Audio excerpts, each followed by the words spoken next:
Basically जो story की मैं बात कर रहा हूँ, स्टोरी है एक जैन साधु की।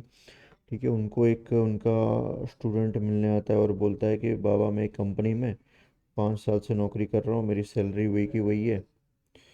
ठीक है, मैं एक कंपनी में अराउंड 5 ईयर्स से नौकरी कर रहा हूँ, बट मेरी जो सैलरी है वो नहीं बढ़ रही, उतनी की उतनी ही है। ठीक है। तो बाबा ने बोला, एक काम करो, कल आओ तुम, मैं तुमको एक आइडिया बताऊंगा। ठीक है, और उस चीज़ को इम्प्लीमेंट करो।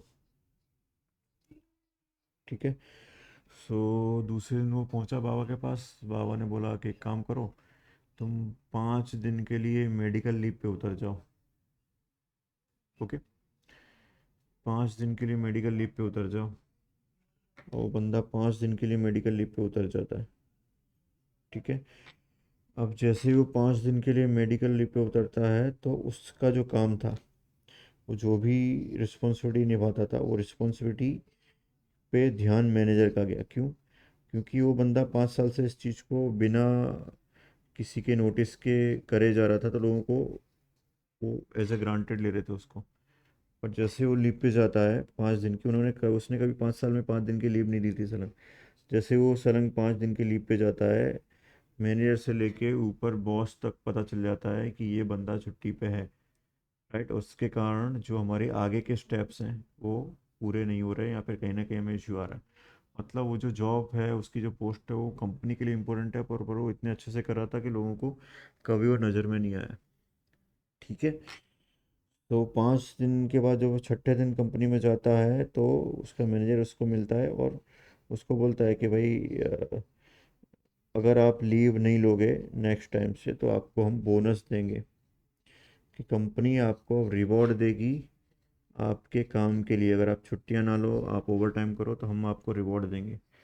क्योंकि उनको पता चला कि भाई, जितना हम इसको बोनस रिवॉर्ड देंगे, उससे ज़्यादा बेनिफिट हम इससे ले रहे हैं। ठीक है, बंदा तो बहुत खुश हो गया। राइट। अब बाबा ने उसको जब बताया था, तो उसको बोला था कि जब आप ये कर लो तो मेरे पास आना, मैं आपको इसका सेकंड पार्ट बताऊंगा। ठीक है, ये जो चीज़ है ये सिर्फ 50% है। ठीक है, सेकंड पार्ट उसने सुना नहीं। ठीक है, अब भाई साहब क्या करने लगे, हर 6 महीने में छुट्टी लेने लगे, हर 6 महीने में कोई ना कोई रीज़न से, कोई ना कोई मेडिकल रीज़न से वो आ, छुट्टी लेने लगा। ठीक है। अब कंपनी का जो मैनेजर था, उसका जो बॉस था, उसको प्रॉब्लम होने लगा कि भाई, ये तो रेगुलर छुट्टी ले रहा है और काम में बार बार हमें प्रॉब्लम आ रहा है, तो क्यों ना हम इसको रिप्लेस कर देते हैं किसी से। ठीक है। सो लोग क्या करते हैं कि उसको बुलाते हैं। जब वो ज्वाइन करता है, अराउंड 10-15 दिन की छुट्टी लेके आता है। तो जब वो ज्वाइन करता है, तो उसको बोला जाता है कि भाई, एक काम करो, आप रिज़ाइन कर दो, आपसे जॉब नहीं हो रहा है, हम आपकी जगह पे कोई दूसरा बंदा ले लेते हैं। तो भाई वो दुखी होता है कि अच्छी खासी मेरी नौकरी चल रही थी, बाबा कहने पे मैंने ऐसा किया और मेरी नौकरी चली गई।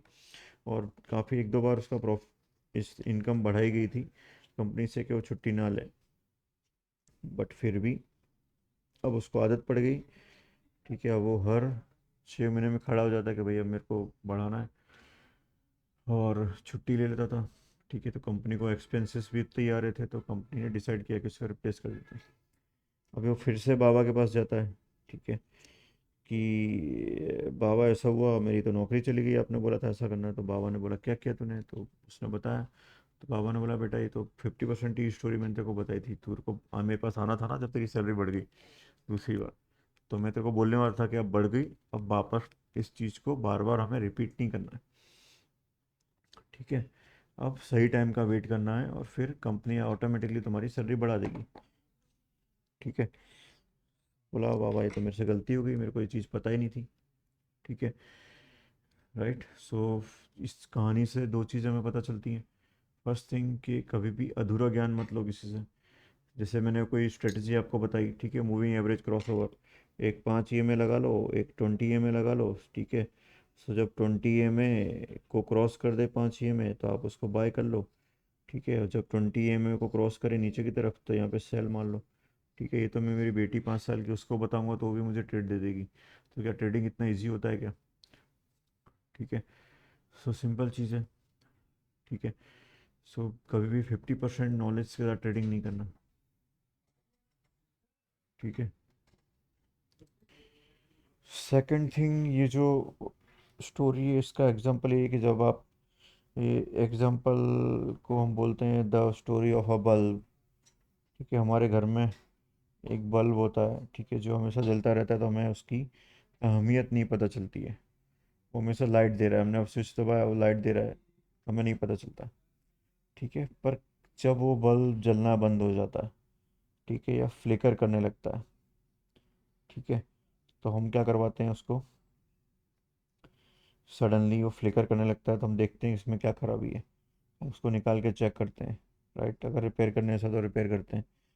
राइट, पर ऐसा होता है कि वो बल्ब हर 2 दिन में 3 दिन में बार बार फ्लिकर कर रहा है, बार बार इश्यूज क्रिएट कर रहा है, तो फिर हम उसको सीधा रिप्लेस कर देते हैं। ठीक है। सो अगर आपको किसी का ध्यान अपनी तरफ लेना है तो थोड़ा बहुत फ्लिकरिंग चलता है। ठीक है, पर अगर आप रेगुलर फ्लिकरिंग करने लगोगे तो आपका रिप्लेसमेंट जल्दी आ जाएगा। ठीक है, सिंपल स्टोरी है। राइट, इतना अच्छा स्टोरी टेलर तो नहीं हूँ मैं, बट ये मैनेजमेंट स्टोरी है। राइट, अगर कोई कंपनी है तो कंपनी में अगर कोई सेम स्टोरीज होती है लोगों की कि कंपनी की कनपट्टी पे बंदूक रख के सैलरी बढ़वाया जाए। ठीक है, बट एक टाइम ऐसा आता है कि कंपनी आपको रिप्लेस कर देती है अगर उसके सर से पानी निकलने लगता है। ठीक है, सिंपल है। Okay, cool. नेक्स्ट सेशन में मिलते हैं।